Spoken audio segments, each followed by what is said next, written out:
All right. So thank you so much for joining me on What's Up, Chris. This is my second episode, and you're my very first guest. So I'm very honored that you took the time and that you're here today. I'm going to go ahead and allow you to introduce yourself as opposed to me introducing you to everybody. So go ahead. What's your name? All right. Well, thanks for having me. First and foremost, I feel very, very special, very privileged. My name is Shoot for Results.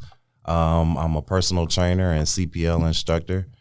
Just trying to do some different things in both of those worlds right now. Okay, awesome. So to just give our audience an idea as to how our communication is going to flow, I just want to kind of open up with the icebreaker. I know that I privy you to the idea of asking me a couple of questions, and then after that, we're going to get to that second part that I'll introduce in a moment. So let's just go ahead and warm up. Let's go. I'm ready for the question. Okay. Well, nothing too complicated. I know you're just getting started with this, so I'm just wondering a little bit about your background, maybe where you come from and what made you start to do this. What's your goal with this, with your great podcast? Well, first and foremost, thank you. I really appreciate that. So, originally, I am from California. My dad was a military guy, and my mom and him just clicked, and here I came.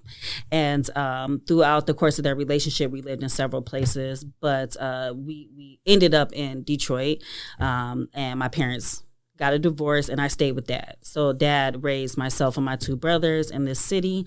Occasionally, I would, of course, want to go back to Mom, and Dad's so strict and all that good stuff. But then when we got out there, the better opportunities were for us in Michigan. So this is where my home and my foundation is.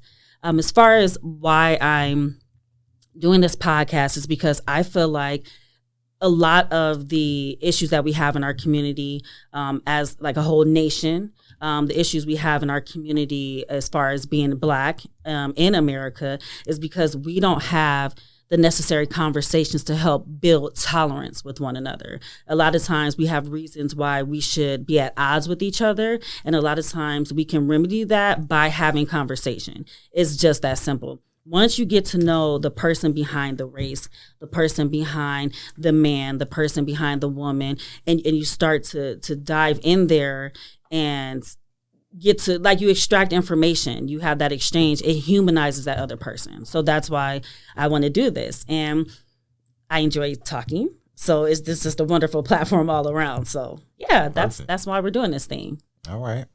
Great. Sounds good. Okay. Anything else? Are you ready to move on to my next part?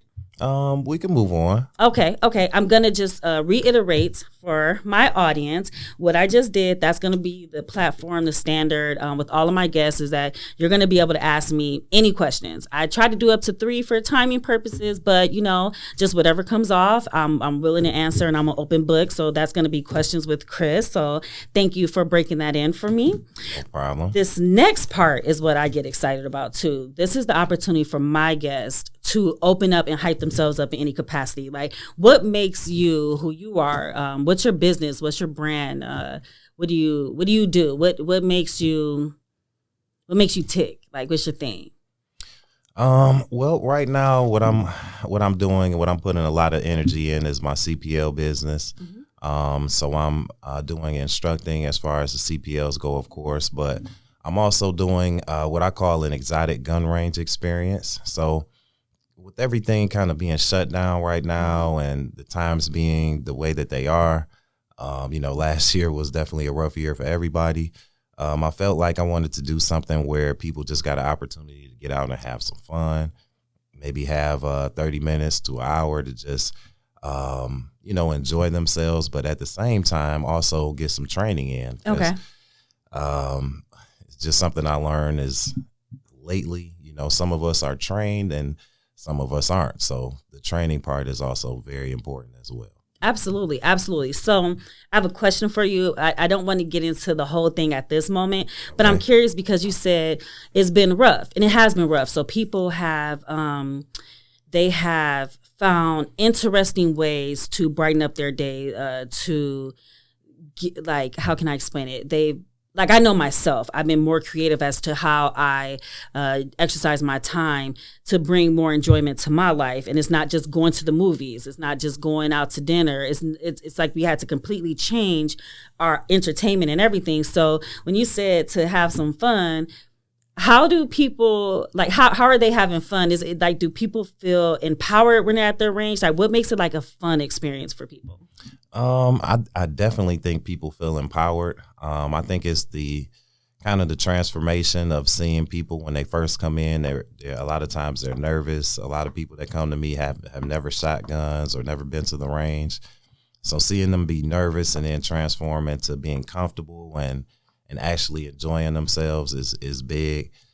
So I think people like that. And then with me, like I said, I've kind of invested in a couple really cool guns that you can't get necessarily at the gun range. So some guns that you may see in the video games. So you might be able to come to the range with me and shoot and learn how to train with those as well. So that's exciting. Can I get an example of an exotic gun? Well, can I get a couple? Like, I'm not versed in anything to do with guns. I mean, I think in order to prepare for our conversation, I discussed with you where my inspiration came from. I know I sent you a picture from Romeo and Juliet with Leonardo DiCaprio, and they had these Desert Eagles, which were super, super dope. I mean, they just look cool. And I would just joke with my friends, like, I want one of those. And all my guy friends would be like, no, you wouldn't be able to handle that. You know what I mean? Like you wouldn't, it'll like blow your shoulder back or something like that, you know? So, anywho, like what are basic guns that they have at the range? Well, the basic guns, I guess, would be, regular 9s, 45s or whatever. But this, as you speak about Desert Eagles, is one of my fan favorites or whatever that I bring to the exotic gun range experience. So I know the people probably, if you're not watching, can't hear it, but I got an exotic, all gold plated 50 caliber Desert Eagle. So it's got a nice little kick to it. So very, very fun experience. And it's fancy. Well, and see, you were made for this because you considered the audience. You said some people are going to be able to see and some people are not. So let me and I really appreciate that because that was what I was going to say next. So it looks very powerful. And I think I've seen videos of you shooting them. I imagine that's not like the first one that somebody would try at the range, right? It's like you help them get to the point where they would be able to do that. So like, I know that you may not have the visual, but can you give an example of like an introductory type of, like if somebody was like, hey, I want to exercise my, if somebody wants to have an experience and they're starting off, what would they start off with? Okay, so usually what I would start a person off with is a compact 9mm, something that's small but big enough to keep somebody up off you, but small enough to conceal. So as you can see, very concealable, very small, something like this. The public can't see, but something that you can conceal, and something that's also very, very simple and easy to shoot for, young ladies, young man, all of the above. Okay, and of course, if you're listening, you could Google search it really quick, so you can have that visual. What is the youngest that you have experienced? How old was the youngest person that participated in the experience with you, or that you have instructed? Well, people have recently been contacting me about training as far as kids go. Mm-hmm. I've just started to do basic training where instead of, you may already have your CPL class, maybe you just want to go to the range and be trained. So I'm also offering those services as well. So people contact me about, teenagers, different things like that. But as far as CPL classes go, I've also been doing a lot of classes for like people that just turned 21. Okay. 21st birthdays, things like that. So a lot of younger kids, 21, 22, or young adults, if you will, have been taking classes with me recently as well. Okay. And I think I don't want to touch that point just now because I feel like that's gonna be a really good place to go to in the rest of our conversation. But this is still your hype session. So There's something else that you do, and I'm excited to talk about it. It's the personal training. So what's up with that? And if you also want to just like key in how you have been adaptable in the climate with the virus that's going around. Well, with the personal training right now, it's something that I'm working on. With everything and the climate that's going on right now, what I'm doing is I'm putting together a package for the website.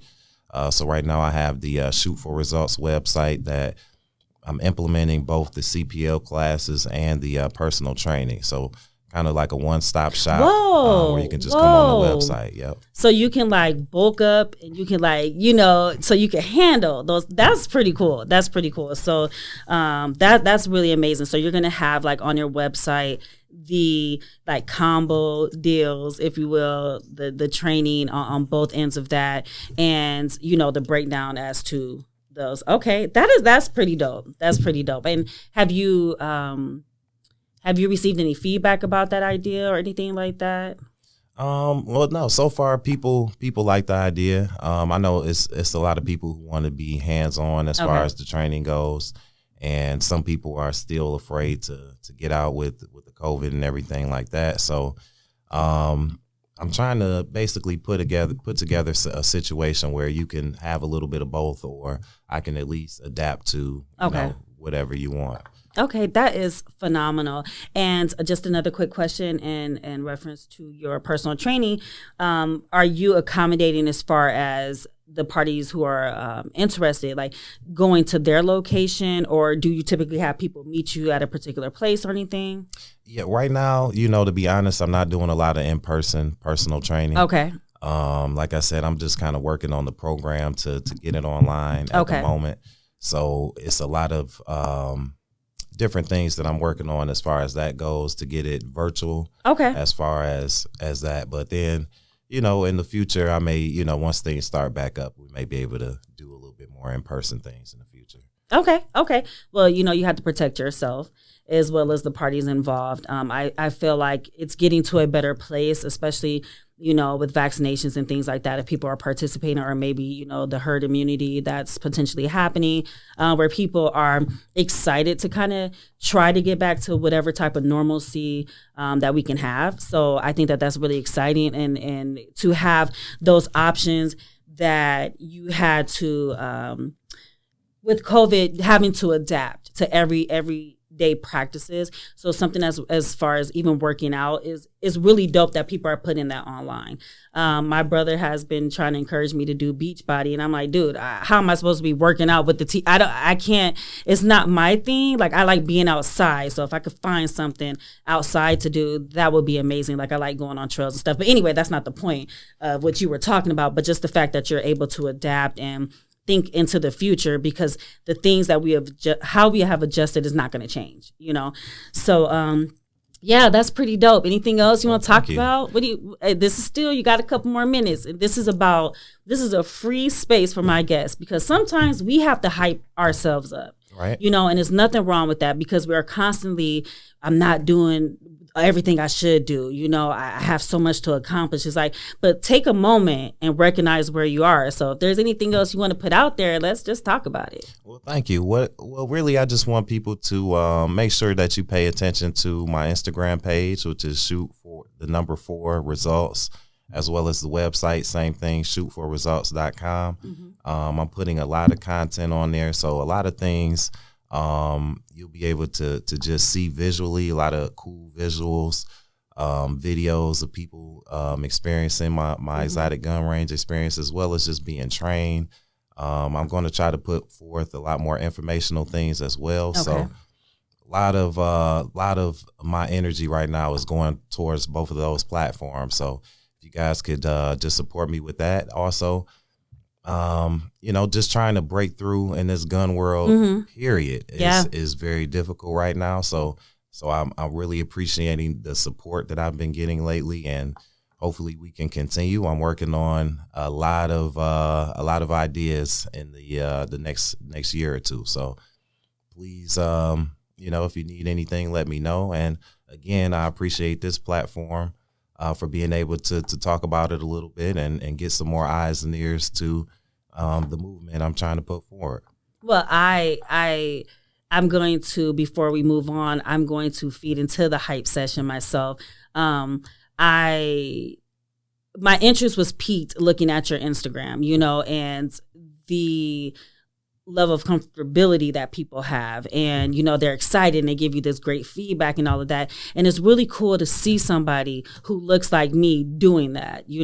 I think it's important. I was discussing with my father, actually, is that the narrative is you graduate from high school, you go to a 4-year university, and then you need to become a doctor, you need to become a lawyer, when there are so many creative ways nowadays to be excellent, that doesn't fall into that and just ridiculous amounts of debts and everything. And I think it's really important that we support our businesses such as yours, because that's how we keep showing our children and the other generations that you don't have to fit inside a box because somebody told you to. It's like, hey, I made a name for myself doing something that I love. And that's really awesome, because we don't see that enough. A lot of people. One other thing before I get into your class, that's a part of the hype thing too, is that I appreciate Black men that do their thing and come back to the city, or even if they lived in the suburbs and they contribute to the city, because a lot of times I feel like it is necessary to leave and come back at different points, like go to a different state and whatnot and get some experience. But a lot of people, they come from these hoods, they come from the local areas, and then they make it and they don't come back. They don't help the community. Like I said, you don't have to live there. I don't live in Detroit anymore. I love my city, but I'm raising a boy, and so we live in Canton. Again, I'm always giving out too much information about myself, but we live in that area, and I wanted to come back to support my community. Okay, so I'm going to round this session out as far as, your hype session with the privilege of me taking your class was amazing. The level of professionalism was just, it was good to see. You were very, you were approachable.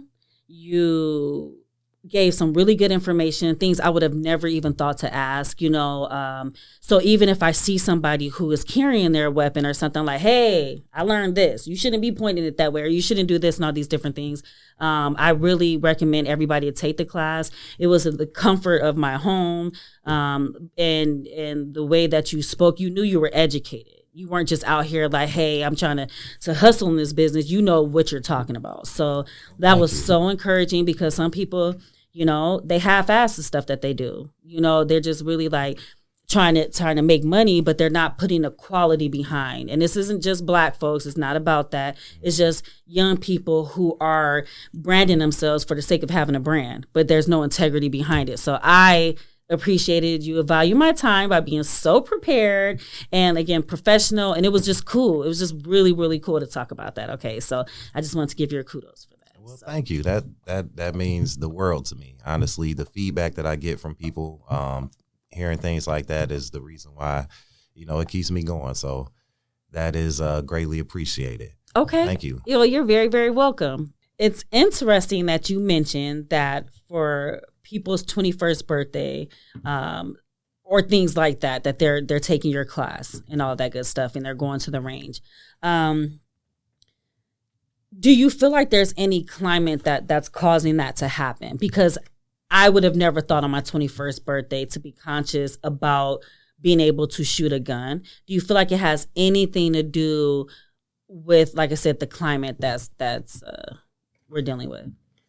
Well, to be honest with you, I know it's certain people that it's good to see people, like you said, see people that look like you doing certain things. Okay. So I present a climate to people where maybe certain people that wouldn't be thinking about getting their CPL now are. So I kind of like the fact that, like I said, certain people that I know would just be riding around with a gun anyway. A lot of young people, have been riding around with guns for a long time. So I think that it's very positive now that they're thinking about, being legal, and doing things the legal route. Right. So, they're not messing up their whole future. So that's one major thing that I'm kind of proud of, and I'm proud of, the youth for getting out and doing that. That's very good because, like you said, it can mess up your whole future. Which kind of brings me to a touchier subject. Okay. Last summer, we've been dealing with these things for a long time as in the Black community. Okay, we are constantly seeing each other being murdered by people outside of our race and police officers, and I do say murdered. Okay, by people who don't look like us, and that with how much media coverage, the outrage, the outcry from our community, that kind of made people take sides. Again, it's so important to have conversations like we're about to have, because understanding why somebody thinks potentially different from you helps you tolerate more, okay? I appreciated the Black Lives Matter, okay? I didn't identify with the group, but I definitely identify with the statement of Black Lives Matter, okay? And I got some heat from my father about that because he felt that it was a little too inclusive and that we need to find strength within ourselves and our community to start handling the issues that we have, okay? And I know that you're a gentleman who believes that we're focusing, right, too much on the police killing us, the other people killing us, and not focusing on our community and the fact that we're killing ourselves. And a lot of people threw out statistics like, well, it's a more likely that you're killed by a police officer or a white person or something like that, or somebody like that, than ourselves. But it is a problem that we do kill each other. You live in Detroit, so that's why I want to talk to you about it. You're a person that empowers people to have weapons, right? Mm-hmm. And you teach them how to use them the right way. But you're also, can I say upset? Or it is upsetting that you don't feel that we're giving the attention to the Black on Black crime more. Absolutely. I think the energy is a little bit misplaced with that. Okay. I'm not going to speak down to any particular movement or whatnot or say anything negative. I think anybody that's doing any type of activity that's positive, that's, towards the direction of equality is great. Okay. However, I think that there's just more power in strengthening your own and strengthening from within than continuing to beg other people to accept you and, let me matter to you, all of those things. I think that once you strengthen from within, you don't have to continue to beg. Your life is going to matter regardless. And the more that you continue to kill each other and the more you continue to do these things that we are doing, the less, other things become power. So we lose our power with that. Okay. And I just look at other movements. We talked about this, touched about it a little bit, but just for example, the LGBT community, for example, all they did was just link together. They strengthened from within, and they didn't have to continue to beg. Right. 10 years ago they didn't have rights, and people were scared to even come out and say that they were gay. Right. Now they strengthen themselves. They link together. They unified. They don't do the type of things to each other and perpetuate the same things that we do. And now they're one of the, more powerful groups in America. So, you can't say anything negative about, any of those people. So, you can go on TV or radio and you can say a lot of negative things about us still. Right. But that's, sometimes we just have to kind of accept, accept that we do need a little bit of a change in that mind frame. Okay. Now, I hear you. I do. And I think that we definitely need to hold ourselves more accountable for that. It is ridiculous when you're watching the news in the places like I've lived in LA. I was in South Central LA when I was with Mom, and the house that my grandmother had bought when the neighborhood was really nice, the values still went up, but the neighborhood just it's not a fun place, you know.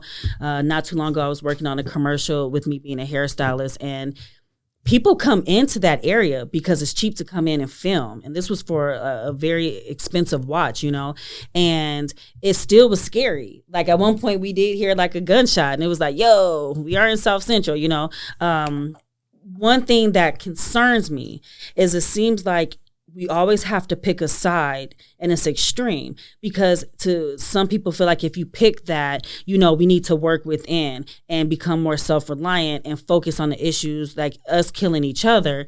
And it seems like you only have the choice to think like that, and you have to push everything aside that we know to be true about how it was systemic. You know, our neighborhoods were infiltrated, you know, and the systemic racism that we cannot ignore, and how it's like our community suffers so much. It's like a crabs in a barrel effect, you know. It's a dog eat dog world sometimes, you know. It's hard to get somebody to support your business, or, you know, they want what you got. They might shoot you over it and whatnot. But this is something that we didn't create necessarily. Maybe we continue to feed into it, but we didn't create the generational curses and all those different things that are very deep in our communities that causes us to continue this cycle. Right. Well, it's again, I think at some point we have to have accountability. Right. I definitely acknowledge the indifferences, the injustices, different things like that. And I don't look at it as picking a side at all.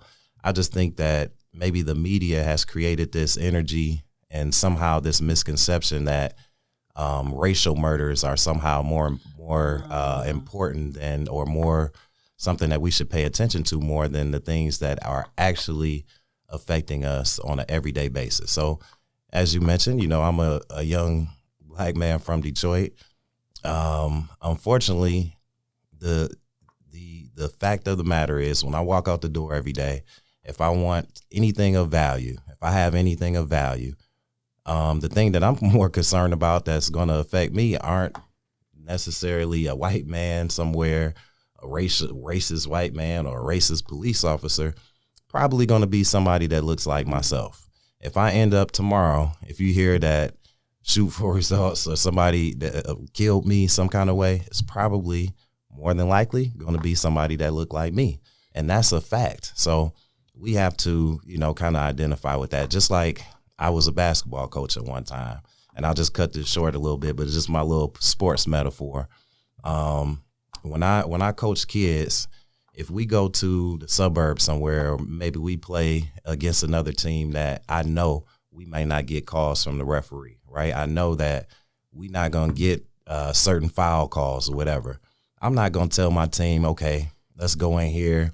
We're not going to get the call, so just play, do what you do. I'm going to say, no, we're going to go in there. We're not looking for the calls. Mm-hmm. We're not expecting the calls from the referee, but we're going to be better. We're not going to have no turnovers. We're going to make our layups. We're going to make our free throws. We're going to do the things that we need to do to win. And then we don't have to worry about the referees at that point. So that's a metaphor to me to the whole situation. You know? I don't think that the referees are killing us. That's more as we not making the layups. We're not making the free throws. So it's like if we were doing what we had to do in the first place, okay. I mean, that makes sense. Or if we were, I get it completely. If we as a community banded together to take care of ourselves, okay. I'm with you. I'm with you on a lot of those points. I think that as a result of the energy that was going on at that point, you know, and everybody was just hurt. I mean, a lot of Black people, a lot of others, you know, were just hurt. I mean, the way that these crimes happen from people that are employed to protect and serve, it's I don't think that it's more value on those murders, okay, but the fact that there's a lack of security with that feeling. And this is something that's been going on for so long, but now it's so blatant that people are recording it and it's still happening. You know, so I think that the outcry from the community, like I said, is not that the murders were more important or how it happened was more important, but it's scary to look on the news, to go on social media, and people are getting shot in their cars. Okay. Right. Things that people just do. There's been a situation, and I'm just going to put it out there. One day I had too much to drink, which has nothing to do with the DUI. I talked about it in the last episode, but I said, pull your car over. I went to a concert. Ooh, had a lot of fun. Had to pull over and to sleep it off in the car. Okay. Now I went to the safe place. There's like, you can go to a gas station and it's like sometimes police quarters or whatever. But in that situation, I could have been shot. If a police officer came knocking on my window and I went to grab something, this is stuff that we're seeing now. Oh, you don't think that? Why? Because I don't look scary enough or something? That's a very random 1 in a million type of situation that could happen. But it's a lot of things that would be more than likely to happen than a police officer knocking on your window. I'm not saying that it's likely to happen, but I'm saying that it has happened. Okay. And it's a situation where we are seeing it happen. And if you see it happen in our minds, we know it must be happening more than this. Does that make sense? And so you have the names, the Breonna Taylor, the Tamir Rice, and everybody, we have names and faces and situations we've seen. It's not hearsay. So let me ask you this. If you say that these racial murders aren't more important, right? Mm-hmm. You say that they are not more important than when a black person kills another black person. If they are not more important, then why don't we remember the names of the everyday murders that happen when we kill each other? Why is it that we don't have that same energy? That's the question that I ask. So I don't like to compare, but I do like to think of the power that we would actually have and the difference and the change that we could make if we had that same anger right. and that same energy right. when a racial murder happens than when another murder happens. Because me personally, I don't have that discrepancy. That same anger that you fear, that you see when you seen the white man kneeling on the, on the black man killing him. Guess what? I have that same anger when I watch the news every day and I see us murdering us. Right. And a lot of times what we're doing, we see the murders on the news, us murdering us, we cut it off. We don't even think about it. Yeah. But the racial murders, now we want to post them on Instagram and all that. I don't like that discrepancy of energy. I don't agree with that. And again, that goes back to the accountability piece, right? Because we don't talk about our secrets. That's kind of something that we're raised with, is you keep what's going on in your house at home. We don't want everybody to continue harping on the things that we're doing. And so I don't want to say that it's an excuse when those things happen, but we don't want the other ones to have so much exposure. And by we, I'm not out here doing that, of course, but it seems like media will blast it, but we don't harp on it because it's somebody that that did it to somebody that you know. And so that's really tough to digest. And so I hear you. I'm not just listening, but I hear you when you say that those people that are killed by us, you should still feel the same way when the little girls, the little boys, the grown men, the old men, when anybody that looks like us loses their lives, then we need to rally against the perpetrator that did it, no matter what they look like. So that's pretty dope. I want to know from your perspective, what do you think as a community we can do to lift each other up and kind of band together, because this is fascinating to me, and I don't mean to harp on it because I believe in your business, but I don't know. When I first thought about it, I thought it was a little ironic, until I realized you're educating people. You're not just arming people, you're educating people, right? But at first I was like, brother, how are you going to be putting guns in people's hands and you feel like there's too much black on black crime? But again, when I took your class, right, and seeing how you armor yourself and the care and compassion behind your business, then it changed my view on that. So again, if you want to give an example as to how we could potentially do that thing where we become stronger and so the world respects us more.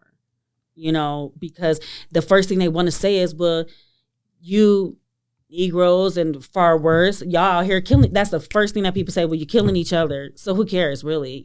So Absolutely. I'll be quiet so you can say your piece there. Well, I don't really put a color on good and bad.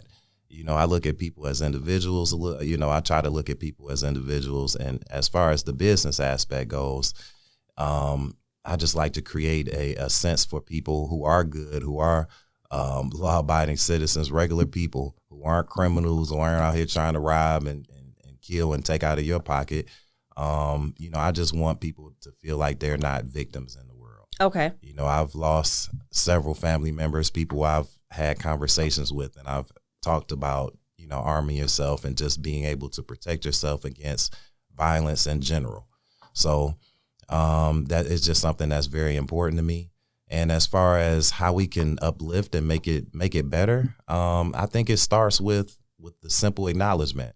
Having conversations like this that may be tough or whatever, having people that actually, aren't making excuses but looking to do actual actions, to do things in the community, to do things to actually link each other up, and to say maybe some of the things that we glorify aren't cool. We got to start saying, bragging about how many bodies you got and how many people you kill ain't cool. We the only people. No other music can you even go on there and talk about killing other people. And we accept it. And we glorify it. Yeah. And it's one thing. Okay, first of all, I love rap. I love hip hop and all that. I mean, it gets me going. I was listening to different artists on the way here, and I do steer away from the ones where it's like bragging about certain things, especially when it causes harm for people.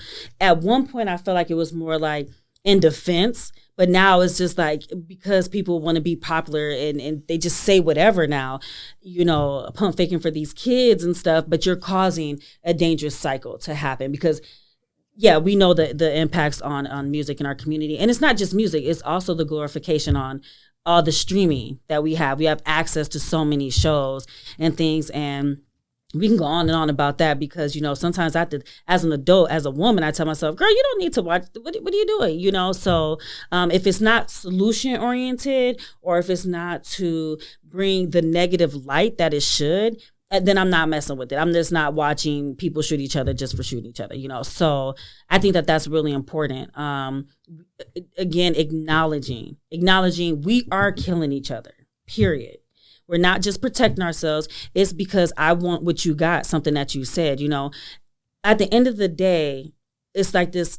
Growing up in Detroit, there was a lot of pressure, which was crazy thinking about it now. It was so much pressure. When I was in high school, I graduated in 2001. When I started high school, people were in the Guess jeans and the, Jabos and all that type of stuff. By the time I graduated, these new kids, they were wearing Prada and, it blew my mind. And I'm like, I know where some of y'all live. And I grew up in I don't want to say a nice neighborhood, but I grew up, where both my stepmom and my dad, had pretty good jobs and stuff like that. So we have to stop putting that pressure on each other because it's causing us to kill each other. So we are going to wrap some things up. I want to thank you for coming. I want to thank you for speaking your truth. As I'm growing in this process, I would like to have you back on and get a little deeper in some of that. So again, I just want to extend my appreciation. I hope that you got something out of this because I got something out of it. Absolutely. And if you want to go ahead and tell everybody again your IG handle and the name of your business and everything, that would be good to keep it. Okay. Keep it fresh. Well, again, thanks for the opportunity. It's been a great time. I was a little nervous coming on here, but, like I said, I knew everything would go well. You can reach me at Shoot for Results. That's shoot, the number 4, results. And as well, shootforresults.com. And so come out, check out some videos and reach out if you guys have any questions about anything. Okay, great. Fantastic. So thank you again for coming on What's Up, Chris. I definitely want to have you back on. You've been phenomenal. And thank you for joining us. And you take care. Until next time.